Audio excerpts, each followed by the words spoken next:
CET एक्झामला आता मोजून 5 महिने शिल्लक आहेत आणि भरपूर मुलं अशी आहेत ज्यांची अजूनही म्हणावी तितकी प्रिपरेशन स्टार्ट नाही झाली आहे. म्हणजे दिवाळीनंतर जरी प्रिपरेशन स्टार्ट झाली असेल तरी म्हणावं तितका सिलेबस कव्हर होत नाही आहे. PYQ सॉल्व्ह करतायत परंतु PYQ सॉल्व्ह होत नाही आहेत. आणखीन असे काही चॅप्टर्स आहेत ज्यांना कितीही वेळ दिला तरी ते कव्हर होत नाहीत आणि ही सिच्युएशन बहुतांश सगळ्या मुलांची आहे. मग खरं तर जर CET एक्झामला आता मोजून जर 5 महिने शिल्लक असतील आणि आतापासून जर तुम्ही CET एक्झामची प्रिपरेशन करत असाल तर खरंच CET एक्झाममध्ये 99+% मिळू शकतात का?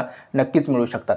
एक म्हणजे काय, यावर्षी CETचे 2 अटेम्प्ट होणार आहेत. ठीक आहे, त्यामुळे नक्कीच सगळ्या मुलांमध्ये कॉम्पिटिशन तरी नक्कीच वाढणार आणि याचा इफेक्ट कट ऑफवरती पडणार आहे. मात्र एक पॉझिटिव्ह गोष्ट हीच आहे की भलेही आपला एक अटेम्प्ट जरी वेस्ट गेला असेल तरी आपण दुसऱ्या अटेम्प्टमध्ये चांगले पर्सेंटाईल नक्की स्कोर करू शकतो. त्यामुळे त्याचा बेनिफिट आपल्याला नक्कीच घेता आला पाहिजे आणि त्यासाठी आत्तापासून जी तुमची प्रिपरेशन आहे ती करणं खूप गरजेचं आहे. आणि असं नाही आहे की CET एक्झामची प्रिपरेशन म्हणजे डायरेक्टली 15-16 तास आत्तापासूनच डेडिकेटेड अभ्यास करायचा, जास्त डीपली थ्रोली प्रत्येक चॅप्टर कव्हर करायचा, असं काही नाही आहे. दिवसातले कमीत कमी 5-6 तास जरी तुम्ही कन्सिस्टंटली एखाद्या चॅप्टरवरती फोकस केलेत आणि व्यवस्थित सिलेबस आणि PYQवरती फोकस केला तरीसुद्धा CETमध्ये 99+% आरामात मिळू शकतात. त्यामुळे सगळ्यांना नमस्कार, मी संदीप मिलके. आजच्या या व्हिडिओमध्ये CETमध्ये जर 99+% येणाऱ्या 5 महिन्यात हवे असतील तर कोणत्या स्टेप्स फॉलो केल्या पाहिजेत, सिलेबस कसा कव्हर केला पाहिजे, प्रत्येक चॅप्टरला कसं टॅकल केलं पाहिजे आणि फिजिक्स, केमिस्ट्री आणि मॅथमॅटिक्समध्ये कोणत्या कन्सेप्टवरती जास्त फोकस केला पाहिजे, या सगळ्या गोष्टी मी कव्हर करणार आहे. तर सुरुवात करूया आजच्या या नवीन व्हिडिओला. आणखीन एक व्हिडिओला सुरुवात करण्याआधी एक तर चॅनलवरती जर नवीन असाल तर चॅनलला सबस्क्राईब करा आणि डिस्क्रिप्शन बॉक्समध्ये मी व्हॉट्सअप ग्रुपची लिंक दिली आहे, त्याला सुद्धा जॉईन व्हा. तर सुरुवात करूया आजच्या या नवीन व्हिडिओला.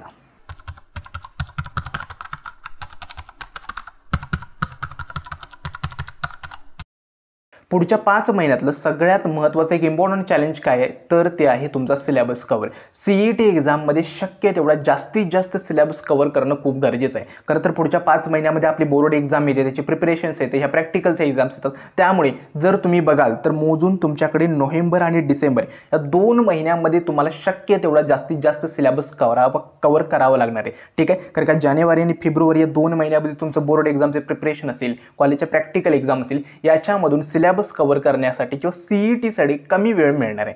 ठीक आहे, आणि जो आपला मार्च आणि एप्रिल असणार आहे हे शेवटचे 2 महिने असणार आहेत. याच्यात तुमचे क्रॅश कोर्स असतील, तुमच्या रिव्हिजन असेल, तुमचं मॉक टेस्ट असेल, या सगळ्या गोष्टी होणार आहेत. त्यामुळे या 5 महिन्यामधलं पहिलं आणि इम्पॉर्टंट टार्गेट काय की आपला सिलेबस लवकरात लवकर कव्हर करायचा आहे. आता सिलेबस कव्हर करताना येणारी एकतर प्रॉब्लेम्स काय आहेत, एक म्हणजे काय, तुम्ही एका चॅप्टरला भरपूर वेळ देताय, 2-3 दिवस कन्सिस्टंटली त्या चॅप्टरवरती फोकस करताय तरीसुद्धा तो चॅप्टर कव्हर होत नाही. दुसरी गोष्ट आहे म्हणजे काय, कोचिंग क्लासेस किंवा ट्युशन्समध्ये तुम्हाला खूप लवकर तो चॅप्टर कव्हर केला जातो आणि तुम्ही तितक्या फास्ट किंवा त्या स्पीडनं तो ग्रास्प करत नाही. त्यामुळे बॅकलॉग्स आहेत ना ते खूप क्रिएट झालेले आहेत. ठीक आहे, भरपूर मुलांचा असा विषय होतो की आमचं 11thच बेसिक म्हणजे वेस्ट झालेलं आहे, त्यामुळे आमचे बेसिकच क्लिअर नाही, त्यामुळे 12th चॅप्टर्स कव्हर नाही. हे सगळे प्रॉब्लेम्स तुमचे सिलेबस कव्हर करण्यामध्ये येणार आहेत. ठीक आहे, एक सांगू का, जरी CETची प्रिपरेशन आता तुम्ही 0 लेवलपासून जरी प्रिपरेशन करत असाल तरीसुद्धा आत्तापासून जरी सिलेबस कव्हर करणं स्टार्ट केलं तर सिलेबस CET एक्झामपर्यंत कव्हर करणं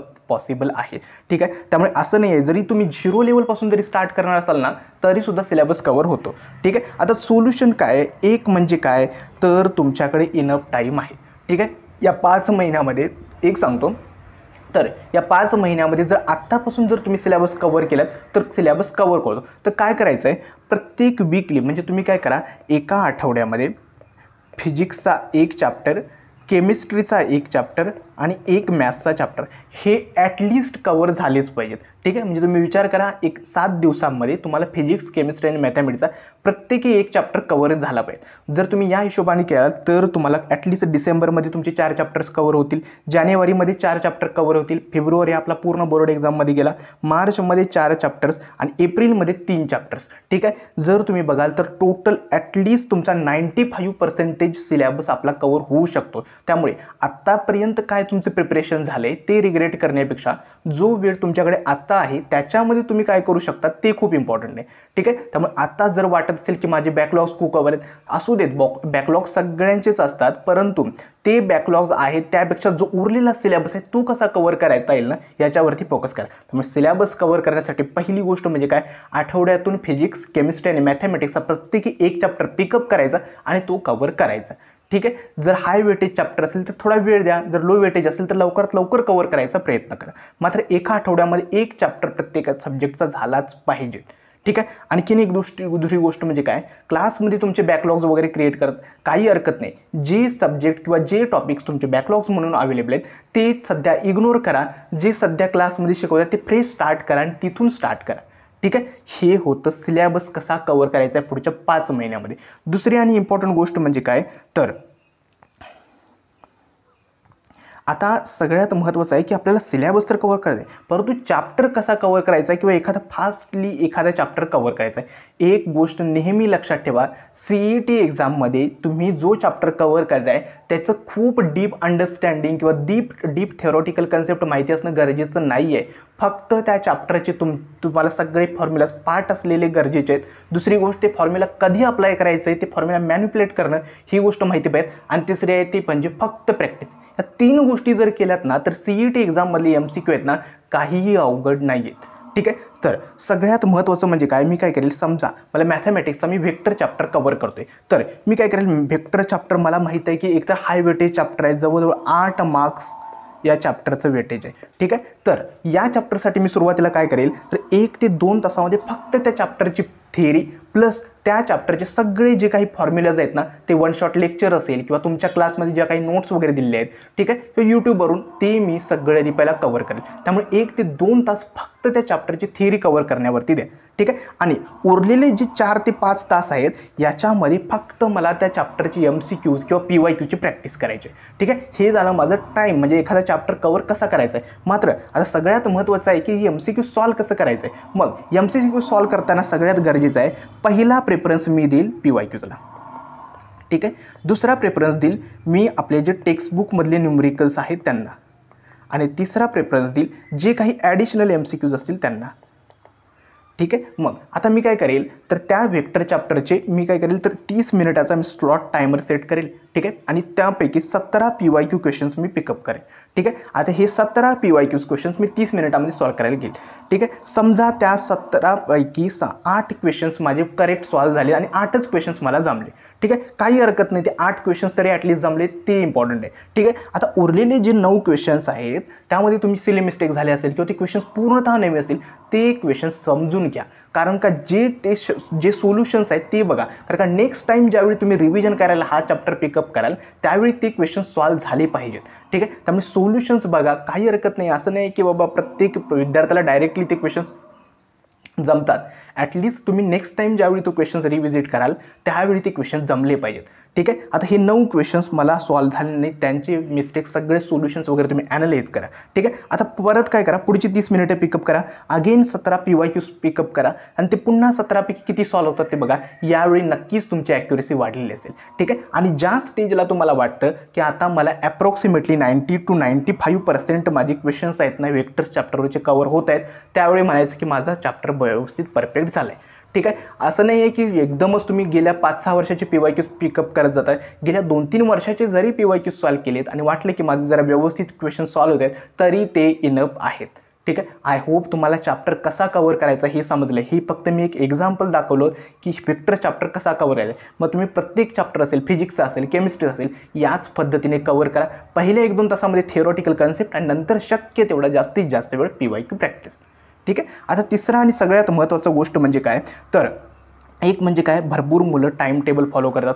भरपूर यूट्यूबरसुद्धा या टॉपरने हे टाईम टेबल फॉलो केलं होतं. त्याच्या या फॉर्म्युला शीट्स आहेत वगैरे, या सगळ्या गोष्टी आपण बघत असतो, त्या इम्प्लिमेंट करायचा प्रयत्न पण करतो. 1-2 दिवस तुमचं टाईम टेबल फॉलो होतं, नंतर परत होती तशी सिच्युएशन राहते. ठीक आहे. सगळ्यात महत्त्वाची गोष्ट म्हणजे काय, तुमचा दिवस तुम्ही कसा मॅनेज करताय ते खूप गरजेचं आहे. ठीक आहे. आता तुम्ही विचार करा, तुमच्या कोचिंगमध्ये नाही म्हटले तरी तुमचे 8 तास कोचिंग किंवा क्लासेसवरती तुमचे सगळे जात असतात. ठीक आहे. तर 8 तास जर तुमचे कोचिंगवरती जात असतील, ठीक आहे, बाकीच्या 8 तासात तुमची झोप वगैरे इतर काही गोष्टी असेल त्या येत असतील आणि 8 तास तुमचा कमीत कमी 8 तास तुम्हाला सेल्फ स्टडीसाठी मिळत असतात.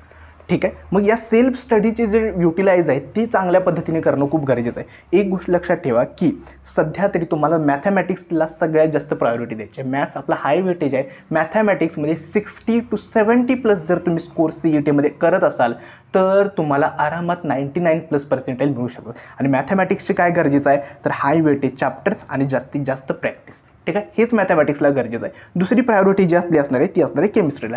केमिस्ट्रीसाठी काय जेवढं शक्य असेल तेवढं टेक्स्टबुकचं रिव्हिजन आणि सगळ्यात महत्त्वाचं आहे जेवढे क्वेश्चन्स भेटतील केमिस्ट्रीचे ते सगळे सॉल्व्ह करायचं. ठीक आहे, आणि तिसरं आहे आपलं फिजिक्स. फिजिक्सचं काय फिजिक्स थोडं डिफिकल्ट असणार आहे, त्यामुळे थर्ड प्रायोरिटी मी फिजिक्सला देतो आहे. आता फिजिक्समध्ये तुम्हाला फक्त आणि फक्त एवढंच करायचं आहे की जे PYQs आहेत गेले 2 ते 3 वर्षाचे ते फक्त परफेक्टली सॉल्व्ह करायचं आहे. ठीक आहे, या 3च गोष्टींवरती फोकस करा. दुसरी गोष्ट राहिली ती म्हणजे काय टाईम टेबल.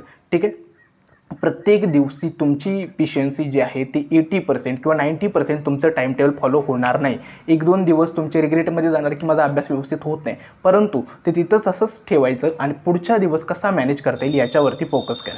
ठीक आहे, असं नाही आहे की तुम्ही डायरेक्टली एकदमच 15 तास 16 तास डेडिकेटेडली अभ्यास करा. ठीक आहे, दिवसामध्ये पुढच्या 5 महिन्यामध्ये ॲटलिस्ट तुम्ही 6 ते 7 तास जरी सेल्फ स्टडीवरती देत असाल CETच्या तरीसुद्धा एक चांगला स्कोर होऊ शकतो.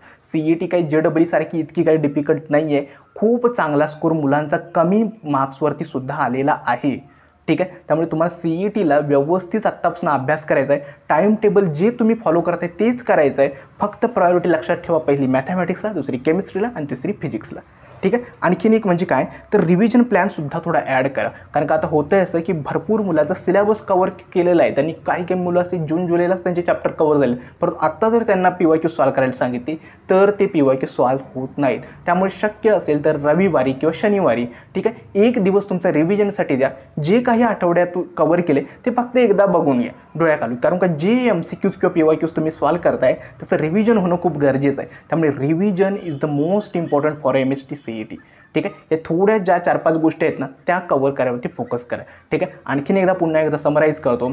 जेवढा शक्य असेल तेवढा लवकरात लवकर सिलेबस कवर करायचा आहे. सिलेबस कवर करताना ते चॅप्टरच्या PYQsला फोकस करायचा आहे. आणि तिसरं म्हणजे काय पहिली मॅथमॅटिक्स, त्यानंतर केमिस्ट्री आणि फिजिक्स या प्रायोरिटीनं तुमचे चॅप्टर्स कवर करायचे आहे. हाच आहे आपला 5 महिन्याचा 99+% स्कोर करण्याचा प्लॅन. ठीक आहे, अजून जर कोणत्या टॉपिकवरती जरी व्हिडिओ असेल ते देखील मला कमेंट सेक्शनमध्ये सांगा. आजचा हा व्हिडिओ मी इथेच थांबवतो. धन्यवाद.